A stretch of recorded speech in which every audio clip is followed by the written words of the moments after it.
Ben Johnson, head coach Ben Johnson goes off dropping truth bombs. Caleb, DJ, Braxton, are they facing the Heat after an 0-2 start? And who is Ben Johnson talking about? We're going to dive into that. We're also going to preview week 3 coming up against the Cowboys. That is all coming up next on the Chicago Sports Podcast.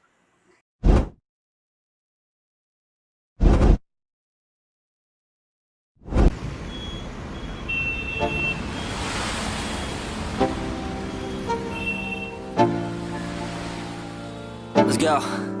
Yo. Get up, nah, I ain't a quitter. Toss me the ball, I'm a really big hitter. Big picture, I'm a straight killer. Rising the song to the highest bidder. Got juice, got gas, I'ma move fast. New shoes, new tracks, like who's that? I'm new, come back, better than last. Yeah, it's a new me, never gonna look back. Never gonna look back. Cause damn, I was built to last. You move slow and I move fast. And that's facts.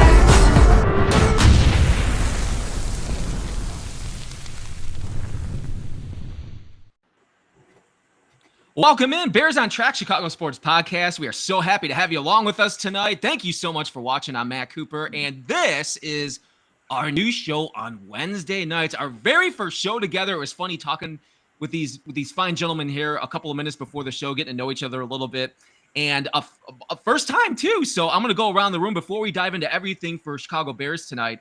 You can like and subscribe on our YouTube channel, our page, and you can get all the content coming up for every show that we have coming up here on Chicago Sports Podcast. But I want to introduce you to our show for Wednesday nights. And first off, this is the very first time he is on. We were just catching up a little bit. And I want to introduce him and talk to us a little bit about yourself. I want to introduce Brad, the NC Bears representative, as you see there. Brad, welcome into the Chicago Sports Podcast, man. Great to have you along. Glad to be here. And tell us a little bit about yourself, man. From North Carolina, Burlington, North Carolina. Been a Bears fan approximately 45 years, so I've seen a little bit of the good, a whole lot of the bad, and I guess I'm a glutton for punishment sometimes. I'm loyal. I like how you emphasized a whole lot of the bad. It's been a lot of bad. Yeah, well, especially. But hopefully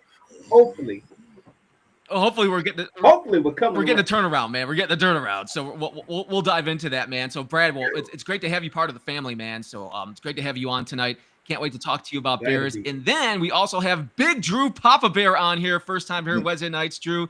Dude, first time doing a show with you, man. It is great to have you along on the Chicago Sports Podcast, man. Thanks for having me, bro. Thanks for having me. And a little bit about yourself too. We were just talking about you're a Southsider like myself.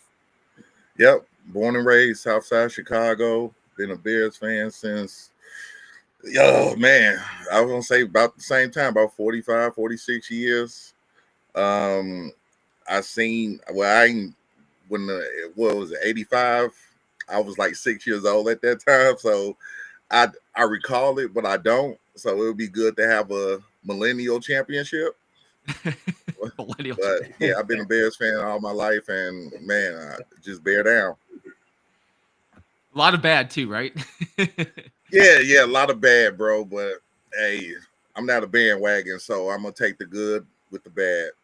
Well, here's the thing about our show on Wednesday nights, guys, is we're gonna break down and unfortunately talk about the bad, but we're gonna have a positive twist to it. So everything on the show is positivity here on the Chicago Sports Podcast. And I got our two friends here along to talk about that. Love to see what you guys think as well. So be sure to drop it in the comments. Let us know what you think. And let us know what you think as we go along here, because tonight we're talking about Ben Johnson dropping truth bombs. Pretty interesting, guys, here yesterday and today as I'm following along with everything. And I can't wait to hear what you guys think. Ben goes off. So he's dropping some truth bombs and a lot of intensity with some of the reporters. I felt like that's what I thought. I thought when I was watching some of the conferences that there was a lot of intensity about. Here's a couple of quotes, guys, that I took away from. A quote was, the way that we talked about as a coaching staff going into the week is we're going to have a lot more competition. We're trying to figure out where spots our competition is. Then the other quote, the one that really stood out to me coming today, and this is what he said, our practice habits are yet to reflect a championship caliber team. We're going to dive a little bit more into that. That is one of the more interesting quotes I've heard a coach say in Chicago, period. Not just a Bears coach, period, in a very long time. So I want to go around the room here. Energy on the sidelines. I want to see, do they need another leader to create some more energy? So I'll start with you, Brad. When you start looking at the first couple of games, we're 0-2 right now. And you look at the energy, you look at the sidelines, you look at the demeanor. Sometimes it can be difficult to determine whether you want to base something off the energy or not. But what do you see? What do you see when you're watching those games, whether it's on the field or on the sidelines?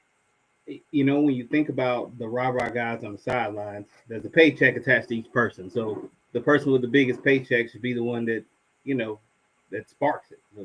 The Montez Sweats and the DJ Moores and the Grady Jarretts, you know, they're the ones that should be looking to get everybody riled up on the sideline. And, you know, body language tells a lot. I've seen a lot of bad body language all over, a lot of disappointment. So you can't blame it on just one. You got to blame it on coaching. You got to blame it on the players not executing the plays and not giving 100% effort. And there's injuries. And then what are we doing with our personnel? It's a plethora. So you got to start somewhere. But the guys that have the biggest paycheck attached to them, they should be the ones setting the example and setting the tone. Brings up some good points there, Drew. We're talking about the energy on the sidelines. It's setting the tone with some of the leaders of this team. What do you see, whether it's on the field or on the sidelines, a lack of energy? Do you see that at all? Or I know it's just been a couple of games, so it's kind of hard to prove. But when you're losing by 52 points, I think sometimes it's difficult. You're like everything's taken out of you when you're down the time. Yeah, I mean, I get that, man, but it's been like their energy was bad with the Vikings game. I mean, these guys, it's like I start with Caleb. I mean, you know, I see Caleb just sitting down, just smiling, and I mean, man, you're supposed to be the leader. You're supposed to be the quarterback, which is the most important position on the field. So you need to rile your troops up. You know, I mean, I know you had a devastating loss, but you need to get it together, man. I mean, I saw McCarthy over there. You a rookie quarterback, and you trying to pump your guys up, and you're losing the game. So, Caleb, come on now, get it together. And it's just like these guys, I feel like they in boot camp, bro. In boot camp, and Ben Johnson is the drill sergeant, and they look at him like the wicked stepdad. It's like, come on, man, like you know he's gonna be a no nonsense coach, and I think they still had a culture from last year when they could do what they want, or you know, just feel how they want to feel, and it's okay. It's a new era now. Ben Johnson ain't playing that, man. He got that grit. He from Detroit. He came from Detroit. They got that grit, so he bringing that culture to Chicago. So they just need to wild up. They need to get it together, get pumped up, because the Cowboys is coming, and we don't want to lose to them. Yeah, we're going to talk about that too. That's coming up on Sunday. We're going to talk a little bit about that game as we preview week 3. Going into that game, we'll do that a little bit later on the show.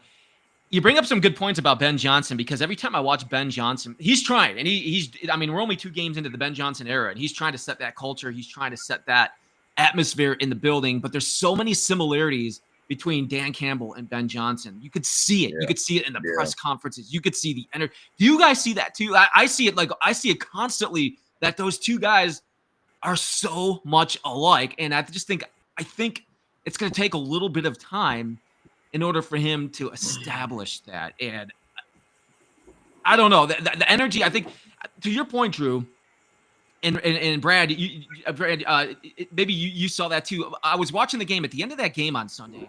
I was watching it with some Bears fans out here in Knoxville, Tennessee, is where I live right now.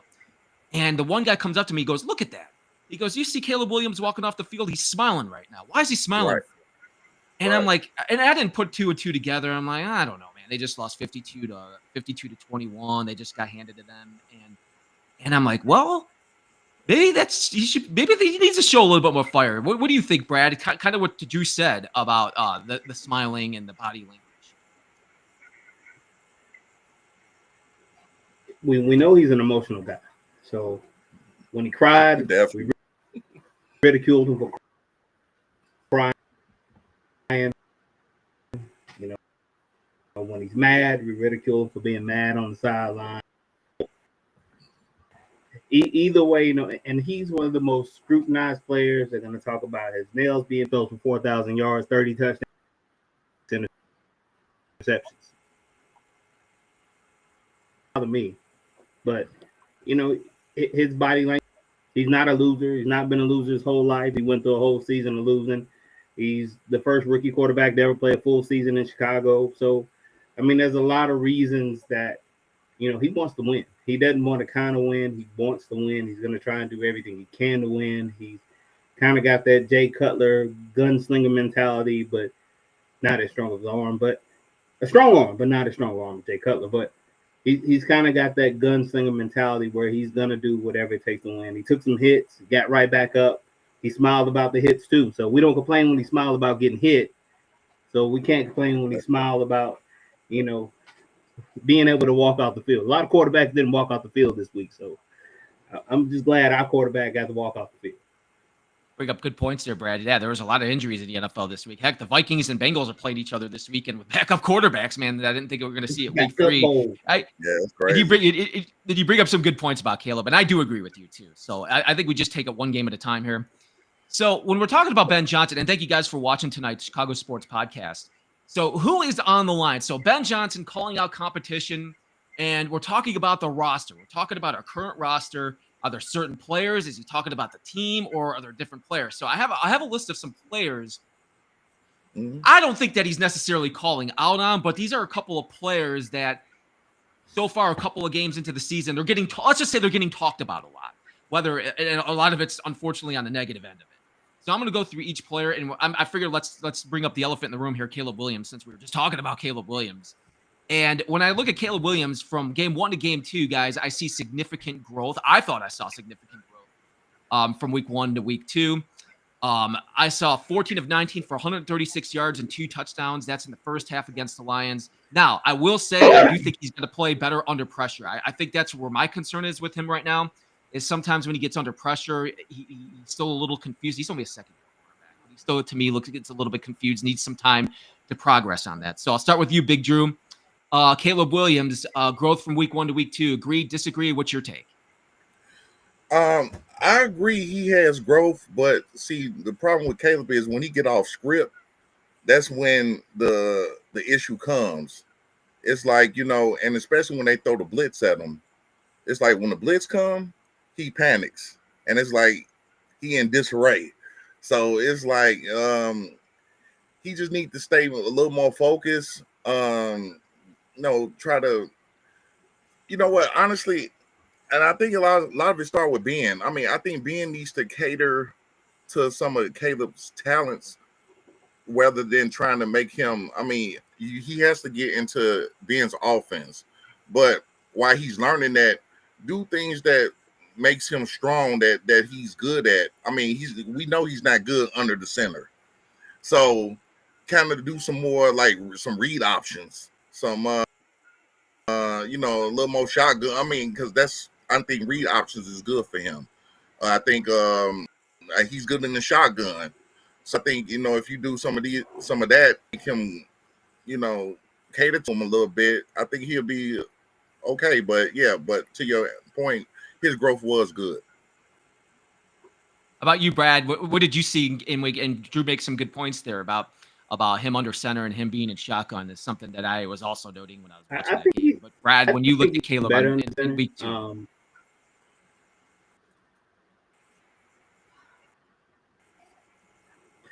I think he's getting, a lot of times he, was actually to his 3rd and 4th read. And I mean, you're not used to being under center. That's progress as it is. My biggest surprise is the connection that he's had with Alameda through training camp and through the preseason and through these preseason scrimmages and the preseason games. It was so strong, and now it's like it's missing. It's gone. I don't know if it's play calling. I don't know if it's Ben trying to make him golf. It kind of reminds me back to when Justin Fields was there. They wanted Justin Fields to be Aaron Rodgers at one point, and he's not. Where they wanted to change how he left off his foot and how he took the hike. They wanted to change him. So it almost kind of feels like maybe it's the same way. I think Caleb may be more adaptable than Justin Fields as far as in that. I think the biggest thing is him getting through more reads and not just taking the short choke. And I'm okay with dumping it off to the back if it's positive gains every time. If our offensive line is not holding or out of formation or false starting and we're not, second and 33. I mean, it's a lot easier to play when you're in short down and distance, and we didn't run the ball effectively. I think all those have a big part in Caleb's development, and we got to start running the ball. 63 yards from the running back is just not going to get it. We ran a play with as Alameda as a running back and as DJ Moore as a running back. So, let's get back to some power football. Let's get him some down and distance, short yardage. It's a lot harder to get, second and third and 15 than it is, third and 5. Yeah. Penalties have been a very big issue the first couple of games, and yeah, it makes it a lot difficult on a second-year quarterback in a new system when you have a false start penalty and you go back 5 yards and then you got to change the play again, and then the running game hasn't gotten rolling yet. So I think as all of that improves, I do think it's going to improve to you guys. I really do. I think as the season goes on, I think there's going to be more togetherness with that offensive line and the running game, and I think that's going to open up some things more for Caleb. So I think this weekend, this is talk about a perfect game to progress on. We're playing the Cowboys. We're going to get to the Cowboys here in a second because their defense stinks just like our defense. So I feel like this could be a really good game for him in our offense to score some more points. But we'll break that down here in a little Hopefully bit, guys. Hopefully his first 500-yard passing game. Week 3 of the season.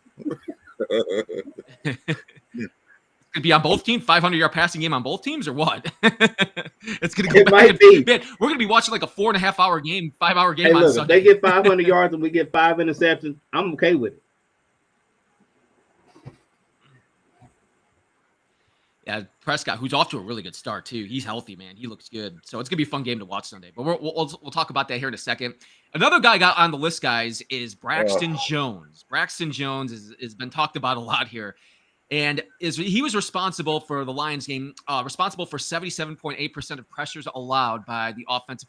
Well, that was by offensive line against the Lions, according to Bear Google's On. That's where I saw that this morning.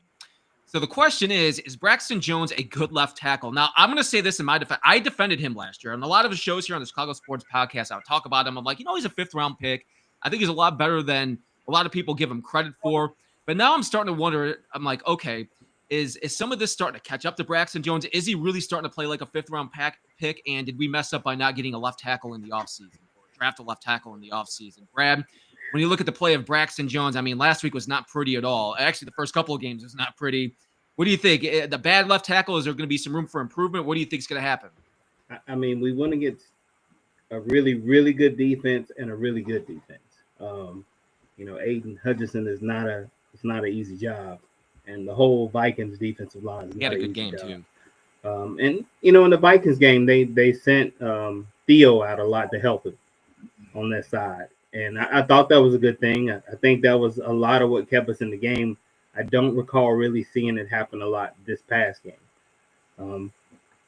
As far as his career and in the seasons, I think he's normally better than the middle of the pack. So you can't say he's the worst left tackle in the league.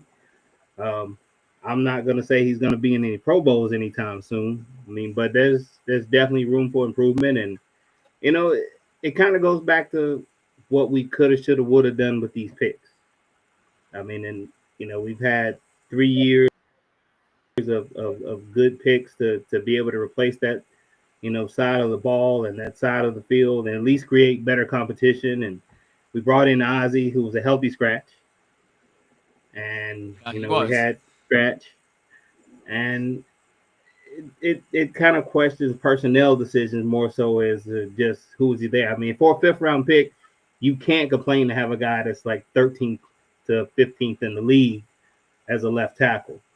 So he's not the worst. He didn't commit any of the penalties. Unfortunately, Darnell Wright had the distinction of doing that all game. So that's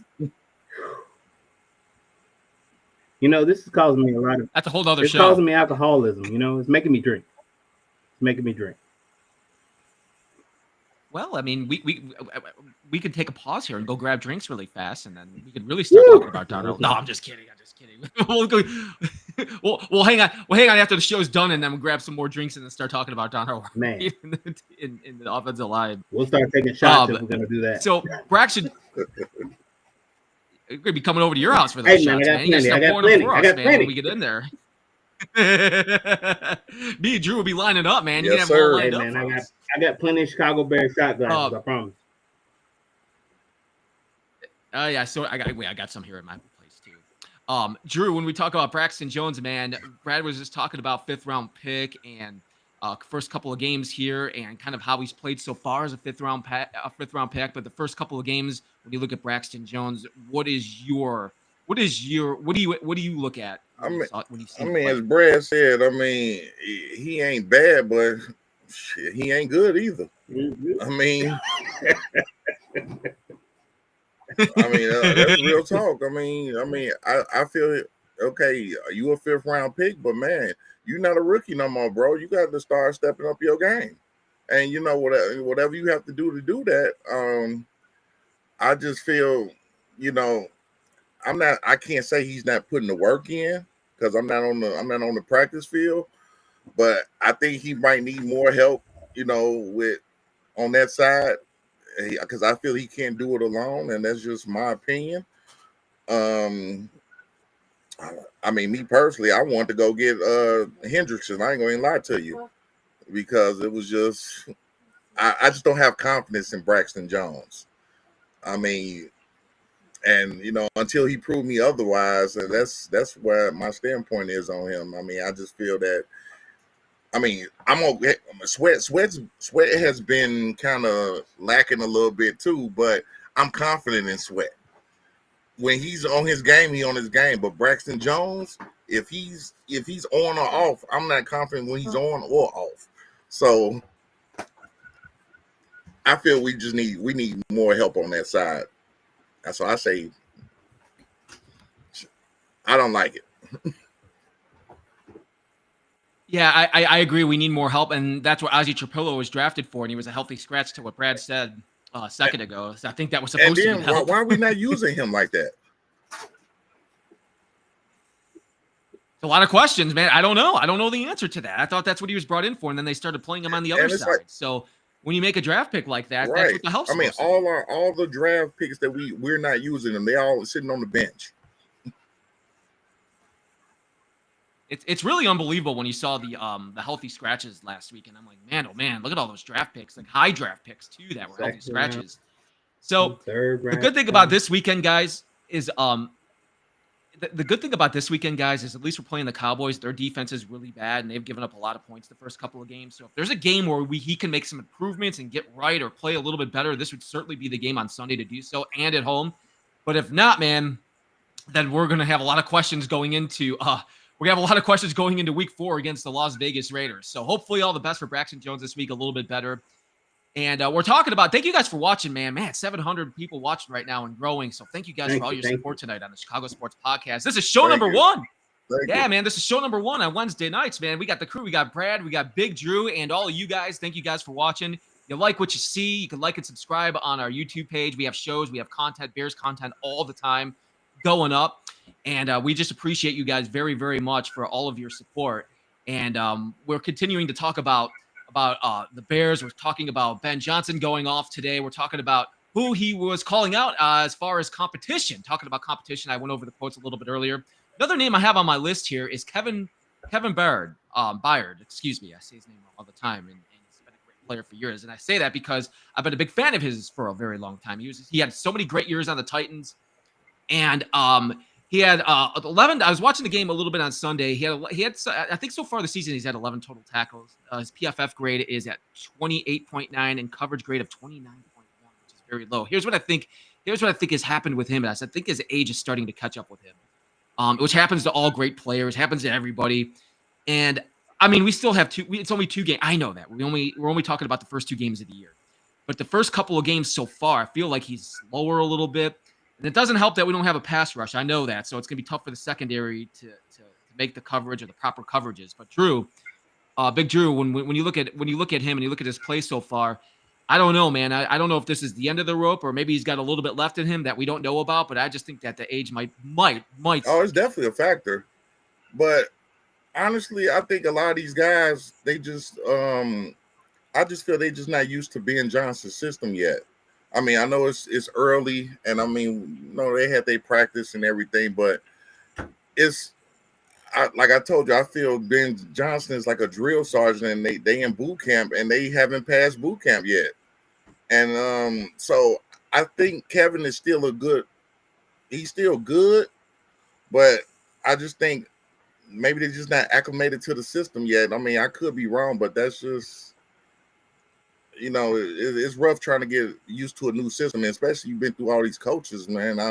I give him a little more grace than Braxton, but I don't know. I mean, I'm not a Braxton hater, but I just feel that he needs to do more. But I think Kevin's gonna be okay.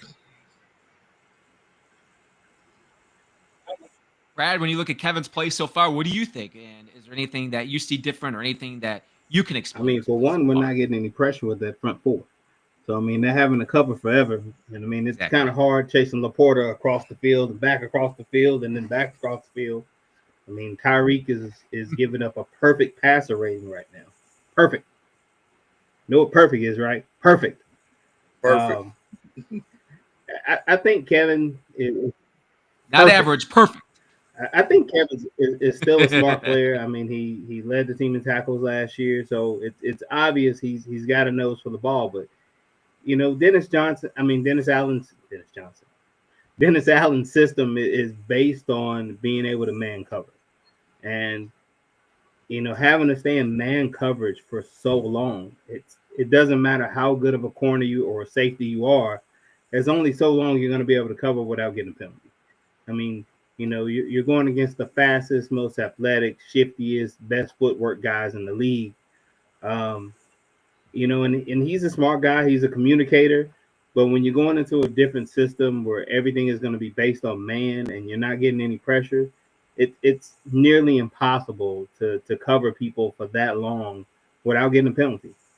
And we got to create a pass rush somehow. And you were talking about trust and sweat. He finally got in for a sack, which was negated by a penalty on both sides.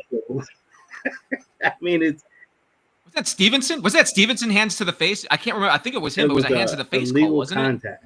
I think is what they ended up calling. Illegal, yeah, okay. I think it was on Stevenson. But it was too. a penalty on both sides, so it negated and play took away the sack. And guess what happened on the next play? They scored. The same thing happened in Minnesota with that phantom PI call. What happened the next play? They scored. So it's almost like any time there's a penalty, like we deflate it. It's like we don't, get up and be like, all right, let's fix this. Let's not do this again. Let's fix what we just did. Let's fix our mistake instead. It's like, oh, here we go again. Yeah, it's no shaking it off. It's like a hiccup. And it's almost like the internet froze and everybody's like, the next play. Every time. Anytime that we lost you, Brad. No, I'm just kidding. Anytime we've gotten a penalty, it's like a drive killer. Like everybody just stops playing. Yeah, and we're going to talk about that too as we go into week 3. We'll talk a little bit about week 3 going in. Guys in the chat, we got Crooked Commission here. We got Ed in here. Man, I love Ed, man. What's going on, Ed? And of course, our guy Trax, man, that runs everything on the Chicago Sports Podcast. So thanks to him and everybody right now watching the show. Thank you all so much. Thank you, everybody. So we talk about Kevin. We appreciate it. First show. This is our first show together, guys. This is our first show Wednesday nights. You guys catch us every Wednesday nights at 7:30 Eastern, 6:30 Central here on the Chicago Sports Podcast. Cherry. So Byard, I'm a big fan of his. I hope he That's right, man. We're getting it rolling, man. We're getting rolling. We're getting the kinks out. We're getting the rust off. We're getting like the community all together here, man. So this has been awesome so far to have both of you guys on here. And we're talking about certain players that we think Ben Johnson is calling out, or is he calling out certain players on the team? We mentioned Tyrique Stevenson a couple of times. I have him next on the list. Tyrique Stevenson, man, first couple of games, I've been a little disappointed. Now, I'm not going to put all the blame on him. It's when you lose 2 games in a row, it's not just on one player. It's on an entire team. It's everything that goes into it. But he has a 158.3 passer rating allowed in the confidence in Tyrique Stevenson right now. And I think it's going to be tough for him. As you saw when Jalen Johnson was playing on Sunday for the first quarter, man, that dude already was making an impact. And he already makes players better in the secondary. And then he goes out. Once he goes out, I felt like all hell broke loose after that, man. Like I felt like there's your leader. He's gone, and now we kind of got everybody else to try to make that next step. And I don't feel like anybody has done that as far as making that next step. And Tyrique Stevenson's got to be one of them, Brad, when you watch him play. And it's going to be very important for him now going forward because it looks like Johnson's going to be out for a while. Yeah, I think he out indefinitely. Yeah. I mean, you got Brisker still back there holding it down, and you remember what he's coming off of. TJ Edwards has not been out there. He's been hurt. Kyler Gordon is not out there. He's hurt. So you got some of the most vocal leaders on defense other than Kevin Byard who, get people into the right place. Not saying that Sean Wright hasn't played fairly well, but he hadn't played very well. And nobody's played very, very well. Nobody on the defense, nobody on the offense, nobody has truly excelled. Nobody all a good clean towel, nothing. And you got to say it's the whole team. I mean, it's next man up mentality. And if the next man up is not doing what he's supposed to do, that's one thing. But is it coaching? We don't know if his Dennis Allen scheme doesn't fit our players. And it could be that too. What if we're running a scheme that doesn't fit the guys that we have, the personnel that we have? I attested to the touchdown of Aaron Jones guy. And Noah Sewell has played great in run defense. I mean, you couldn't ask for anything better. I'm glad to see him healthy, but he's been a stud in run defense. But he can't cover Aaron Jones. He can't. There's no way, shape, or form. You got Ruben Hippolyte, who's a 4-3 linebacker. Why is he not out there covering Aaron Jones in coverage? He can run with him. Why? It's things like that, is it just the players or is it the scheme or is it not the players for the scheme? We just don't know. I agree. Know, and man. I've been talking a lot about that. Man, go ahead. Been downhill. No, I'm just saying, Stevenson, he's been kind of downhill since that Hail Mary, bro, last year. I mean, it's like after that happened, he ain't been the same.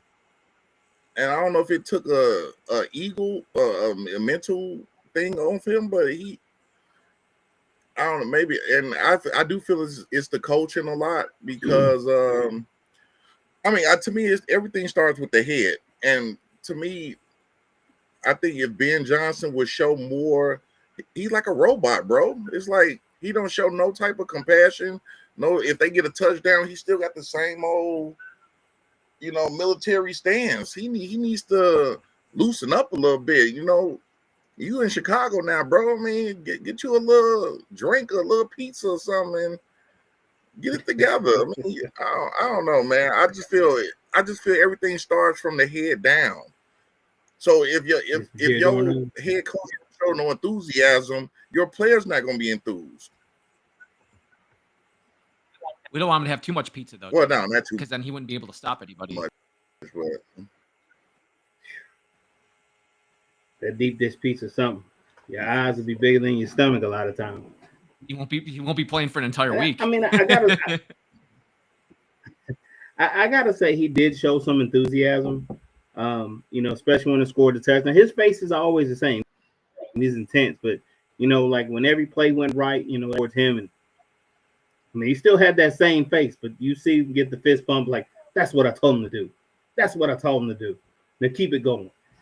It's almost like all we know how to do is run a 2-minute offense. We know how to run the first 15, a 2-minute offense. That's the only thing we excel at. Normal plays, normal getting up and down the field. We're not good at it. We're not good at it. But a 2-minute offense, man, we can get up and down the field. First 15, we can get up and down the field. After that, all hell breaks loose. And, I mean, can you just blame it on the players, though? I mean, there's coaching involved with it. So if somebody's calling the plays, are we calling the right plays? Like, I'm all for these going for this 4th down plays. I like it. We hadn't seen it in a long time. I like it. So do I. But I'd love it if we could complete one of them. I mean, that's a whole different story. That's a whole different story. But, going into week 3, man. But that goes back to coaching. Are we calling the right play? And you guys bring good points too, just as I said about the right players and the right system. And I think that's still going to take another year. as our coaching staff is establishing their ground rules and they're establishing their rules and everything that they want for the season. And that's going to also include the type of players they want, because they're you know what they're doing this year on top of everything. They are definitely going through everything like, well, does this player fit our system? I don't know. Probably not. Does this player fit our system? I don't know. Because that happens to coaching staffs when they switch over to new coaching staffs all the time with players left behind from the old regime. So you guys bring up good points with that. And we'll see, man. Tyrique Stevenson is going to have, I mean, it doesn't get any easier this weekend, man, when you got CeeDee Lamb and George Pickens and Dak Prescott. And it's going to be a tough test. So we're going to, we'll see how they respond, man. We'll see how he responds. And guys, I got one more on my list too before we dive into the Week 3 preview. There's a couple things I want to bring up and get your opinions on as we talk about Week 3. Is DJ Moore. DJ Moore quietly has had 11 targets. I think he's actually looked okay so far. He's had 8 receptions, 116 yards. There's an attitude. I saw somebody post something about an attitude issue, which I have not seen any of that. DJ Moore to me looks like he's the one piece that's looked consistent here all along in this. But I also wonder at the same time with DJ Moore, as Rome Odunze becomes that number 1 receiver with Caleb Williams, like a lot of us think that he's already looking like he's going to be that number 1 receiver. I don't know if that's going to be DJ Moore fitting into this new regime or not. I have no idea. We're going to let the whole year play out and see what happens. I have no clue, but we'll see what happens. And Drew, when you look at DJ Moore, is there anything that you see from him with as far as an attitude? I saw quite a few posts of quite a few people saying something about attitude. I haven't seen anything. Is there anything that you've seen with it? I didn't see no attitude from DJ Moore. I mean, I thought DJ Moore was pretty solid. I mean, when the ball is thrown to him, he does his job. He catches the ball, and I have no problem with DJ Moore. I just feel he needs to get more touches. But, I mean, I think Caleb's target right now is a Dunze. But you got to realize, DJ Moore is your one. So you're gonna have to get more involved in. But I have no problems at all with DJ Moore. I think he's doing a good job, and I never seen no attitude with him. So whoever said that, they must be drinking or something. Shots earlier before the game, too much before the game. Kind of like us. What do you think, Brad? What do you think of DJ Moore, man? What have you seen? I think quietly so far, I think he's looked pretty good, even in the backfield when they give him the ball in the running as a running back. I think he's looked pretty good. I think they need to get him more involved, though. I think he's made some good catches, tough catches. I think DJ plays hard. I like DJ.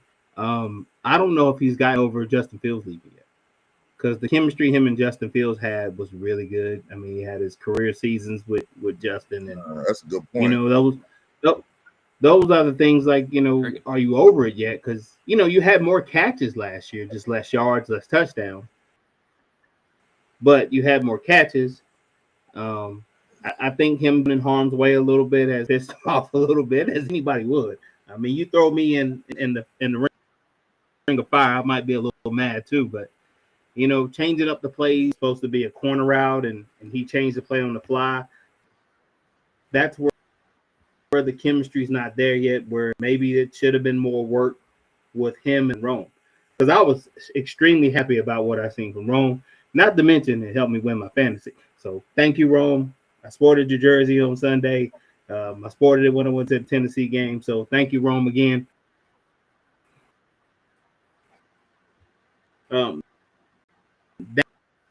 That I love seeing happen. Here's my problem with DJ is not good. DJ in motion. Because if they put him, it messes him up.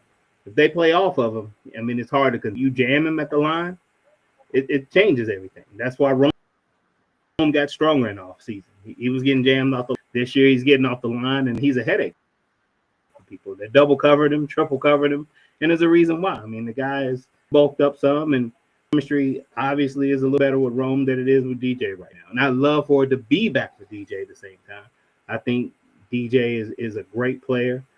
I think both of them could go well over 1,000 yards, 7-8 touchdowns this year.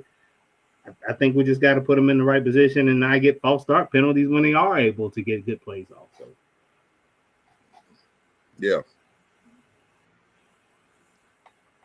And I see guys in the chat right now too, guys. Keith Harris. Keith, thanks, man. Keith is awesome. DJ won't have a problem not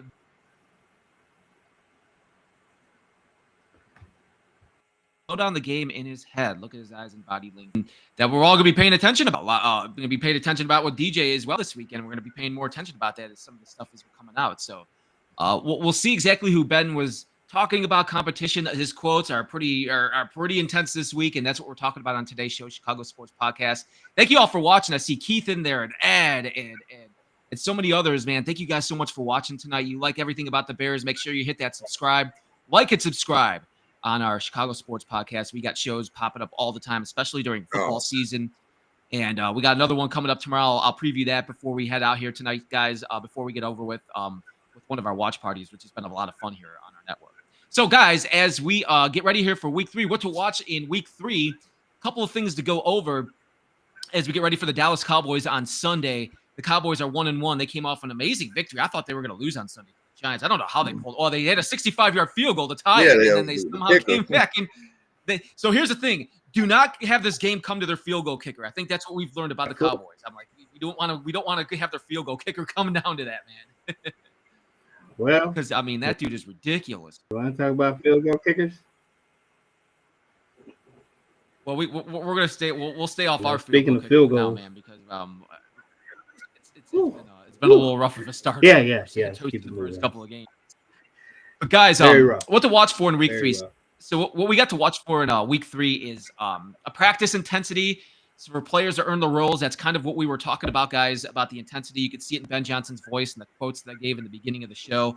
But I think that intensity's got to pick up, and I think that intensity is going to have to happen for this game on Sunday in order for them to win at home. This is also at home, which I think is a big deal. Something else I got on here is off-the-ball hustle. So Johnson's watching the little moments that make or break games, off-the-ball hustle.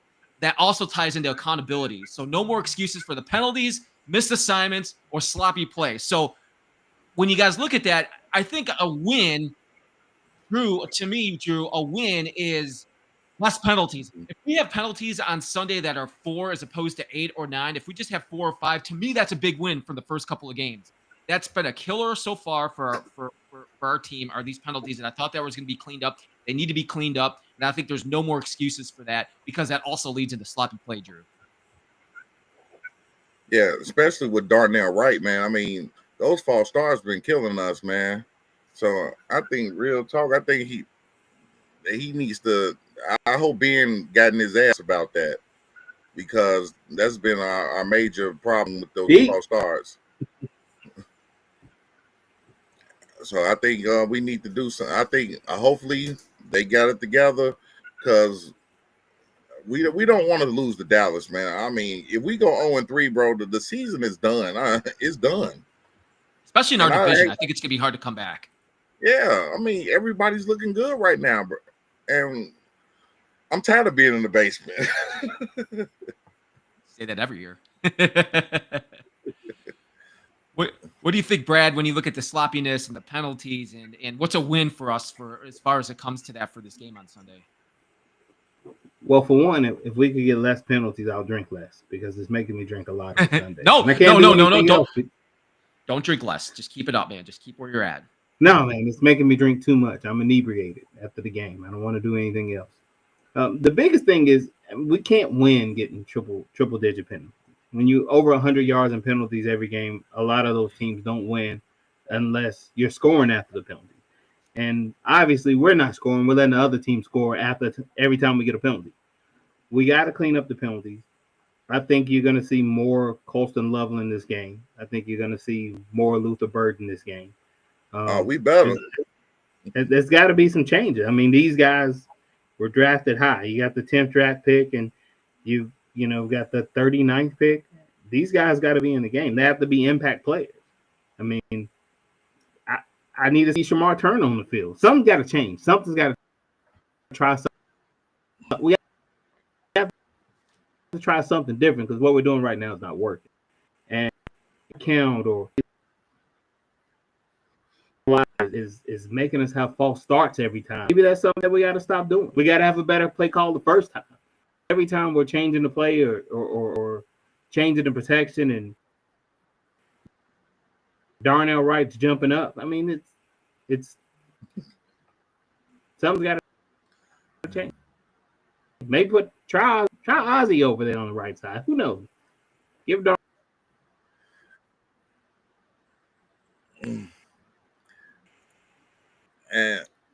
And just He's just not to ask.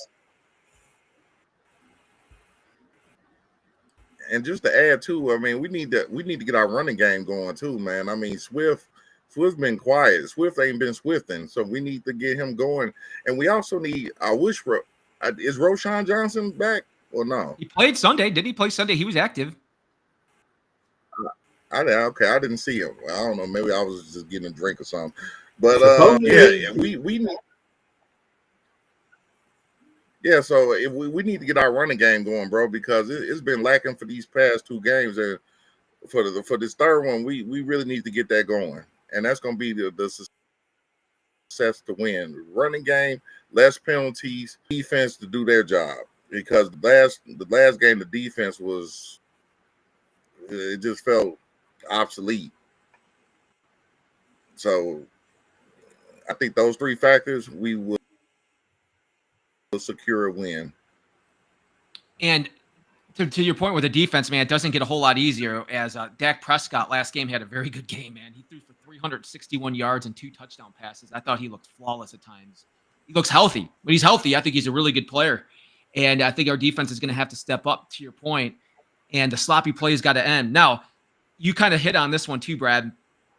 And I'm talking about the rising stars. You talked about our tight end position. Well, both of you guys, Drew too, we've been talking about this entire show, but we got to get some more from our tight end position. So listen to last game for both of our tight ends. So Cole Kmet, Colston Loveland, and Luthen Burden, who the receiver. So all 3 of them. So Cole Kmet was 3 catches for 60 yards. And if you remember, a couple of those catches at the end were kind of in garbage time. So really, he was targeted one time during the time where we were trying to stay with the Lions that game.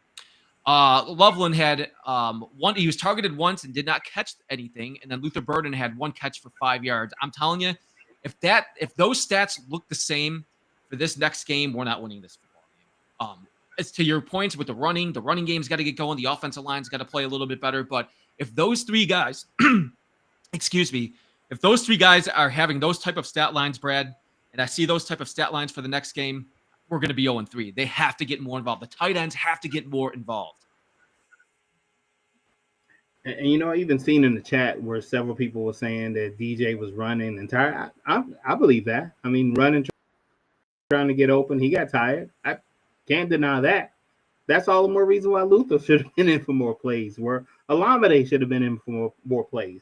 And I just don't understand from the connection that him and Caleb have had, you know, through preseason and through training camp. Why are we not seeing that now? You know, why is he not in and making the plays that he made all through preseason and all through training camp? Like, where did those go to? And even the plays that Luther made, what happened to those? Are we saving these for later? Are we okay with just, you know, learning right now and perfecting stuff? Or do we just have a real coaching issue? I mean, he is a first-time coach. Declan's a first-time coordinator. I'm pretty sure Ben's calling all the plays, but, you know, it's kind of giving those Matt Nagy-ish vibes where I'm stubborn in my way. I'm going to do it my way. My way should work. And if we get into that mindset, I'm going to be drinking a lot, and we're not going to win a lot of games. Well, you just said Matt Nagy, man. So you'll be drinking already when you say that. Yeah. Had to take a deep breath. It tasted bad coming out of my mouth. What do you think, Drew? Yeah, another thing that's crazy too is, like, we know Ben Johnson in offense. So why are you not instilling it now? I mean, what are you waiting for? I mean, are you gonna wait till we 0-6 or 0-7? I mean, get Loveland going, get him and Kmet together, run some plays, get their feet wet. I mean, why draft when we're not using the draft pick? I mean, you see other teams that drafts right on the field. What we doing? So Ben, he needs to move from coordinator mind to head coach mind. I mean, he, like you said, he is the first time coach. So I think that is also the reason why we're going through some trials and tribulations, because it's not easy going from a coordinator to a coach. And you know, being that it's not easy going. Has Dennis Allen. Oh, go ahead. No, go ahead, man.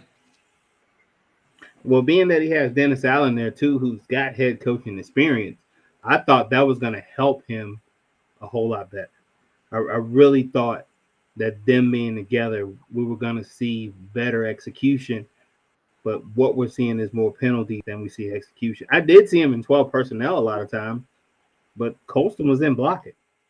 Like, why is this guy not stretching the field? Right, right. I mean, Yeah, you know, that's my he's in issue. on run plays. Why is he not stretching the field? We were in 12 personnel, but why was Colston not stretching the field? Keith brings up a very good point here. Everybody in our chat room, thank you guys so much for participating. Keith says, fellows, we are seeing the results of lack of preseason reps, which I've seen a little bit about that today too. The first 4 games of the season are part of the preseason. Unfortunately, they count towards wins and losses. That's interesting because not only have I heard it with the Bears, but I also have heard it now with the Steelers. I've also heard it with a couple of other teams. Like, why weren't these guys out with the preseason reps? I don't know the answer to that. I really don't. I with everything the way it's set up right now between the joint practices and the preseason and how little time that you have, I don't know what the right or wrong answer is. I think we're going to find out over the next couple of years as it progresses or if things change. I don't know what the limit is of the preseason, but that's a very good point that Keith brings up. And it's going to be something interesting to watch, especially the first 4 games, because to your guys' point, talking about a brand new head coach and Ben Johnson, he's going to go through his trials, man. He already has. And it's for any rookie. It's not just Ben Johnson. It's for any rookie head coach, man. Any rookie head coach in the NFL. I mean, look at Liam Cohen of the Jaguars getting questioned on Sunday for the things that he was running through that game against the Bengals. So you're gonna have that type of stuff going on throughout the football season with first-time head coaches as they get their system in place. So another one I want to bring up, guys, for the game on Sunday is the connection, and I kind of brought it up a little bit earlier when I talked about DJ Moore, but the Caleb Williams, DJ Moore connection, their chemistry, will they turn the tides? Will DJ Moore have a big game? Drew, I think this could be the game where he could have a big game with the way the Dallas defense has played so far. And I was looking at some of their, I was looking at some of the Dallas defensive. It's only 2 games, but they've already allowed 844 total yards and 30 points a game to start the season. So this is a team that you can do that at. If you're looking to get that connection between DJ Moore and Caleb Williams, Drew, this is certainly to do it is on this defense. Oh, most definitely. And it's really the fact Parsons is gone. So that's he gave us a blessing to play Dallas at this point. So if we get DJ Moore going, I like Brad said, I think if we incorporate LB3, I think we could do some damage to them. But Stevenson has to play Lamb. That's going to be key as well. Because on Lamb, they're going to eat us up.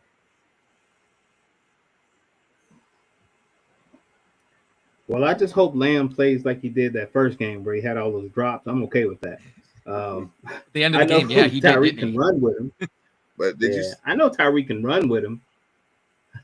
But is he going to be able to cover him all day if the front 4 doesn't get any pressure? If we don't get any pressure on Dak, he's going to carve us up. He's going to run around. We got to get pressure. And whether that's bringing somebody else, if that's putting Ruben out there and putting some speed out there to rush, we have to make him uncomfortable. And we all know if he gets uncomfortable, he'll give us the ball. So we have to make him uncomfortable. We have to do more than just play man. We're going to have to do something other than just play man the whole game, because if we're not getting pressure, it doesn't matter how much man you're going to play. Somebody's going to get open. Stevenson. You brought up a point about CD and those drops, man, but that's the thing about CD Lamb. The thing that scares me is that dude does get open, and that's what his problem was that first game. He had a couple of key drops where I think the Cowboys should have. The Cowboys should be Here's the thing: is the Cowboys should be 2-0 right now. They lost a heartbreaker in that Eagles game, and they won a heartbreaker in the last game. So, to me, this is a very interesting game, guys. I cannot wait to watch this because I don't know what Cowboys team we're going to be watching on Sunday. I don't know what adjustments they're going to make. The Matt Eberflus, but heck, we haven't even talked about Matt Eberflus back yet. We haven't even talked about the way he's coming and trying to get his way in, and I don't know what that effect's going to have on the game on Sunday. So it's going to be crazy to see these 2 teams, man, with all new coaching staffs. Dallas is all new coaching staff, although Schottenheimer's been there with them, so he's got familiarity. But he's first-time head coach as well. 2 first-time head coaches going up on Sunday. And with that being said, guys, O-line fixes. We talked about Braxton Jones earlier. And Braxton Jones, will this be the game he can get a little bit better? Will he be able to protect Caleb this game, or do you see it going down the same path, or is it going to be right there in the middle? What do you think? There is no Michael Parsons going to be there, so that's always going to be better. One thing I can say is there has been some bad defense throughout the league, and I'm not just saying just us. Even though we are last in points allowed, there has been some bad defense throughout the league. I don't know if that's, a training camp hangover or everybody just getting in, but being this is the third game, everybody should play better. We have tape on what Eberflus is going to call. We know Eberflus a lot better than he knows what we're going to do, even though he's familiar with the lines because he played them twice a year. But I think we have more of an advantage over them than they have over us as far as play calling. But are we going to shoot ourselves in the foot with stupid penalties, with false starts, with illegal motions? And I mean, if it doesn't matter how great we play, if we complete every pass, if we negate it with a bad penalty, that comes down to coaching. And Keith made a good point. Keith said that we want instant results. We do. We suffered for a long time. Excuse my language, but we have suffered for a long time, and we do want results. We went out, we drafted players, we spent a lot of money on players. Yes, Montez Sweat has been missing. He's touched the quarterback and waved at him a couple times. He got one sack that was negated by, dual penalties. And, we need Montez Sweat to earn his money. We need him to earn his money. We need Deo to earn his money. We need Garrett to earn his money. We need those guys to go out there, set a tone, and earn their money. Earn your money. Earn your money. Damn right you're earning their money, man.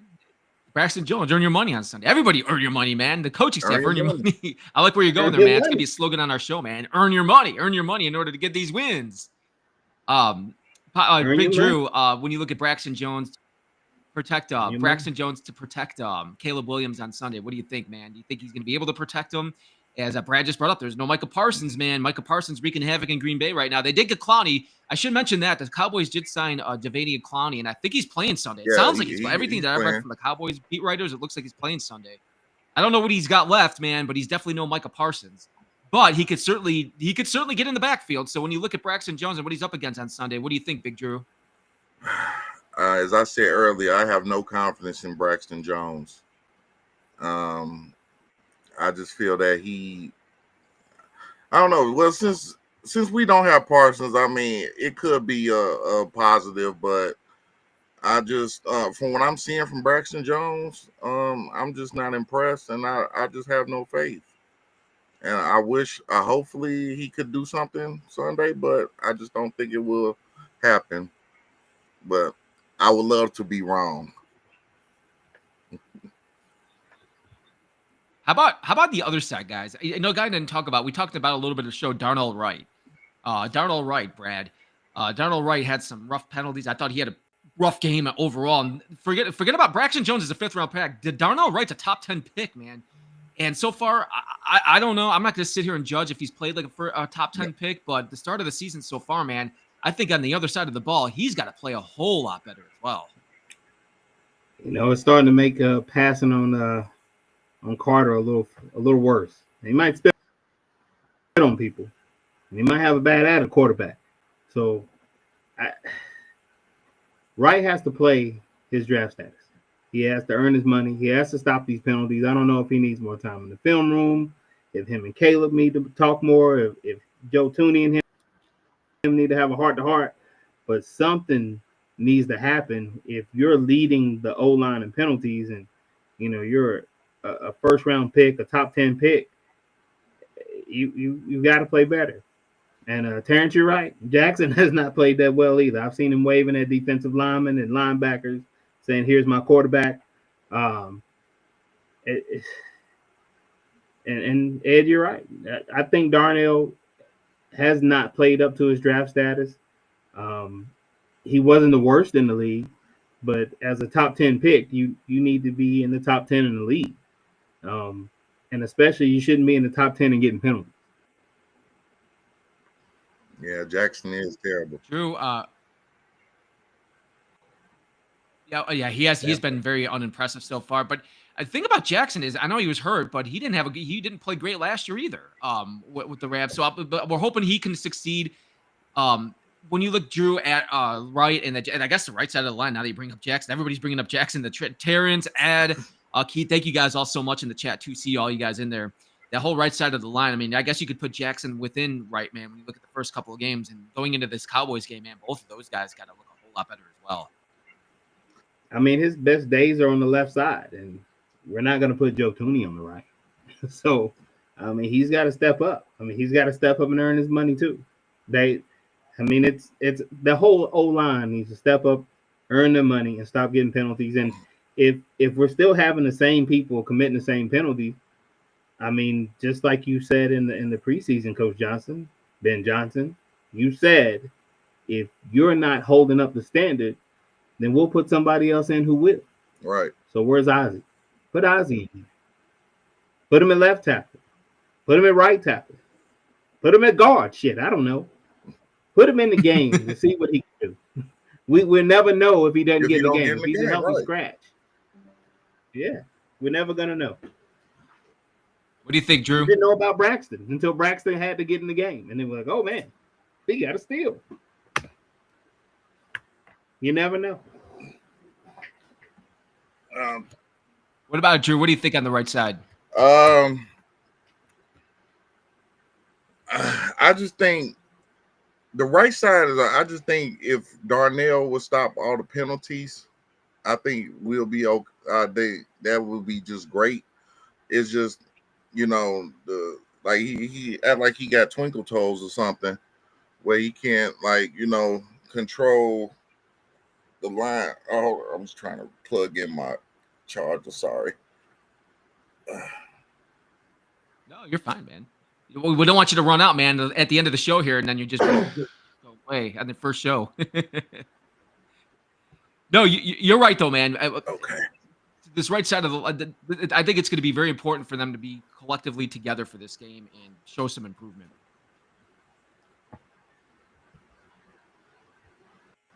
As you were saying, Drew. Well, I think so. It's not just the line, but the coach is going to have to call a better game too. If you see your guys getting eaten up on one side of the line, then you're going to A, have to move your protection, B, keep your running back in the block, C, run more play action. And the biggest thing that can help us win games is if we run the ball. We run the ball. If those guys can't do anything else, hopefully they can run block. They ain't did nothing else well. If they can run block, I mean, maybe that's the start. I mean, whether we're running wide zone or we're running dives, if you're running draws, something. I mean, Caleb's running for his life and he's doing pretty good. I mean, why can't our running backs get out there and run like that too? Why aren't we running more screens? Why aren't we running more play action? Those are all I think that's things. That's going to start with the running game. Yeah. I mean, if we can run the ball and commit to running the ball. I know we're short on running backs, but if we commit to running the ball, whether good, bad, or ugly, it gives them something to think about. True. And as we wind up today, thanks to everybody watching today on the Chicago Sports Podcast. And we're going to do this every week too, by the way, guys. Our Wednesday night show, 7:30 Eastern, 6:30 Central, with Brad and Big Drew in here. And I feel like we're going to end everyone. We're talking about our predictions. We're going to give a prediction for each game. So as we get ready here for the game on Sunday, we talked about everything today, from Ben Johnson dropping the truth bombs. Who is he talking about? Talking about competition, certain players of the team. We went over certain players that we think needs to improve, and key roles of the game on Sunday. So after all of that we talked about today, Brad, I'm going to start with you.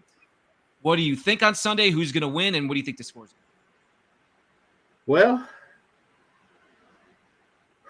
my fandemonium, my loyalty, always wants us to win. And I think it's a winnable game. I think we have the advantage of knowing Eberflus and what he's going to call and the type of defense he's going to run, a lot of zones.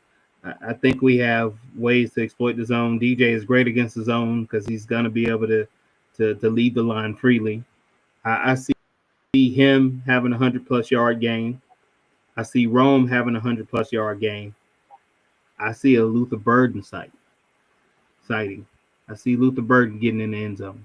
think this is going to be his first touchdown. I think Colston's going to get his first touchdown. I think this is going to be Caleb's 4-touchdown game. Dak's going to throw 5, but he's also going to throw 3 interceptions. So I see a 7-43. Ooh, that's a high-scoring game, man. That's going to be a lot of offense in that game with bad defensive play. Big Drew, that's a high score, man. 47. I'm going to have to go on my apps, man, and start putting my money down, man. Take the over. Points and the spread and everything. What do you think, Drew? Yeah, take the over. I know, right? Drew, what do you look at? What do you think? I think this game we're going to get more acclimated. I think we're going to use our draft picks, as Brad said. I think Colston Loveland will be more active in this. It'll be 3. I think Caleb will be more stable. I'm going with a score. I'm not that high, but I'm going for a 24-21 Bears win off a field goal. Ooh, and it's not their field goal kicker. It's our kicker. That means you're giving all the confidence to our kicker, Cairo Santos, bouncing back. Cairo Santos get hurt, and Cole Kmet kicks the winning field goal. It's not going to be a 65-yarder, though, is it? 22. Like Aubrey from the Cowboys, man. Cole I don't know what the Vikings kicker made Super Soldier Field history. I think his was 59, so we definitely don't want to see the Cowboys. Yeah, he made. Yeah, how about that, man? Could you imagine that too? Yeah, you're right about that, man. The first game of the year with their kicker, man, and then could you imagine their kicker coming in and doing that too, man? That would be terrible for the Cowboys. I like where you guys are going with everything, man. I think the Bears get their first win this Sunday. It's home game. If it was in Dallas, I'd feel a little. I wouldn't feel as good about it. But this is a home game on Sunday, and this is a bad defense that we're playing with the Cowboys. I just think that we get back on track a little bit more. I don't think anything's going to be perfect, and I'm not going to have any. I'm not going to this is what I love about doing our shows, guys. We're overreacting. I'm not going to overreact about anything that goes on Sunday if we come out and win against the Cowboys and all that. I just want to see progress. I just want to see some improvement. So I think they're going to win. I go 28-24 because I do think the Cowboys are going to score some points in this game as well. So I think all 3 of us got to win, man, and we're all thinking that the Cowboys are going to lose on Sunday, and we're going to get that first win. And if we come back next week, guys, next Wednesday for our second show, and we're 0-3, we're going to have a lot to talk about, man, because a lot of drinking. 0-3 is not where you want to begin the season, man. In our division, you don't want to be. I hope we're all right. I don't care if the score is 9-3 like it was in 2011 with New York and the Bears. I don't care. A win's a win. I don't care. If we 0-3, Brad, get the shot guys. glasses ready, bro, because we're going to need them. Hell yeah. They're always out. They're always out, man. We'll be doing a shot before the show next week, guys. I think it's a winnable game. We have 2 weeks back-to-back that we have winnable definitely game. A winnable game. And it's a later game. It's just a 4:35 Eastern Standard Time game. But it's a later game. Mm-hmm. You say that Eastern. It's a later game, gives us a little more time to plan and prep, and we're at home, everybody's relaxed. That could make a big difference, having a little extra time to relax before the game, train, talk, get on the same page before the game. I think is a help. I do too. And I think we're all in agreement here, guys. And we can't wait to watch it. And we thank you guys so much tonight, too, for the Chicago Sports Podcast. So many people watching. We appreciate all the support. If this is your first time, your second time, your 50th time, thank you. You can like and subscribe on our YouTube page, our YouTube channel. We got shows coming up. All of our sponsors of the show, too, man. We got some great sponsors. TC's Worlds of Wonders, where you can get your jerseys. They got so much to choose from. They'll hook it up for you. That's tcsworldofwonders.com. Serendipity Ice Cream, 120 North Griffith Boulevard in Griffith, Indiana. We can't thank them enough for being a big part of the show. Bridges Scoreboard, who's been here with us forever, man. Chicago Sports headquarters, the Hall of Fame menu, and the coldest beer in Chicagoland. You can check them out at bridgesscoreboard.com. And El Bandito, man, who's been with us here for the start of the football season. And I'm going to show you that El Bandito Yankee. We were talking about doing shots, guys. I mean, talk about doing a shot of El Bandito Yankee, man. Start of the season. Break out El Bandito, the official tequila of game day. Ooh, man. Yeah, I think we could all use a shot of Bandito. Drink those bottles, man, at Biddy's.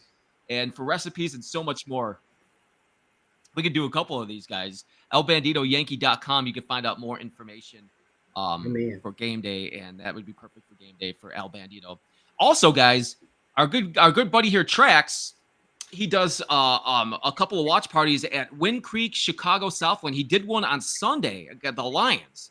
It was awesome, man. I know some people from the show came by. It was cool to watch. Jim Miller was there breaking down, and it was a party at Wind Creek, Chicago Southland. And there's a couple more games. So if you're saying, "Damn, man, I could not make it for the Lions," there's a couple more games coming up, and that includes one here in just a couple of weeks against Washington.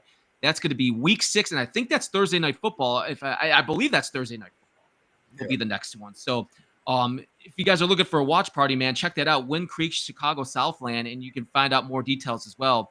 As you can go to their website, check it out. But that's a very cool place. But there's going to be some more watch parties coming up with that as well. Oh, yeah. Now, as far as our show, yeah, you can talk about it, Drew. What was your experience like there, man? Oh man, it was great, man. I mean, the seating was lovely. The TV was excellent. Food was good. Drinks. So I had a great time, man. We was just in there. I mean, due to the circumstances of losing, of course. Other than that, but the atmosphere was great. Yeah, man. I'm sure you'll be going to the next one, man. You guys head out to the next one. It looked like a lot of fun. So yeah, the atmosphere, everything about it for game day, man. Check it out. Also, tomorrow night, we got more shows coming up on the Chicago Sports Podcast. Tomorrow night is our watch party for Thursday Night Football. My guys D Nice, Bishop, all are going to be a part of the show. We had Chris Light Dreams Brown with us last week as well, man. So there's going to be a watch party tomorrow night. If you guys watch here on the Chicago Sports Podcast, there's so much fun, man. To follow along, they're going to give you analysts of the game going on, play-by-play, and it's just a party, man. It feels like you're just hanging out with some friends, so you guys can watch that tomorrow night. And everything else coming up here on the Chicago Sports Podcast. So, guys, Brad, Big Drew, Brad, first off, man, it's great to have you on for the very first time. You did awesome, man. It's great to have you part of the team. Thank you, Thank bro. you for I having us, appreciate man. it, man. Thank you, Keith, man. Keith, Ed, Terrence, man. Thank you all you guys, man, who came in the chat. Man, thank all you guys. You made a lot of great points, and you know we're all in this together. We're gonna stand there and we're gonna cheer on the guys and tell them to earn their money. That's a new slogan. Earn your money. Yeah. Earn the money, man. We're gonna have that popped up here in the background next weekend. I'm gonna get a necklace with that. Earn your money. Earn your money. Man. Had that showing up, had that thing blinging, man, on our shows, man. People seeing that, earn that money. Drew, it's great to have you on. Great to have you on Wednesday nights as well, man. Great, bro, man. I would say bear down, but now we need to bear up right now because man, we losing. We're not coming 0-3, man. Bear up. I like where you're going there. Bear up. To everybody, to what Brad said, everybody in the chat, thank you guys so much. Thanks to everybody watching tonight. We really, really appreciate it. For Big Drew, for Brad, on Wednesday nights here on the Chicago Sports Podcast. Hopefully we'll come back next week, talk about a winner. Stay track with us. Like and subscribe on our YouTube page. I'm Matt Cooper. We'll talk to you guys next week. And bear down. You see it right there from Brad. Bear down. And I hope you guys have a great rest of your night. Thank you so much for watching.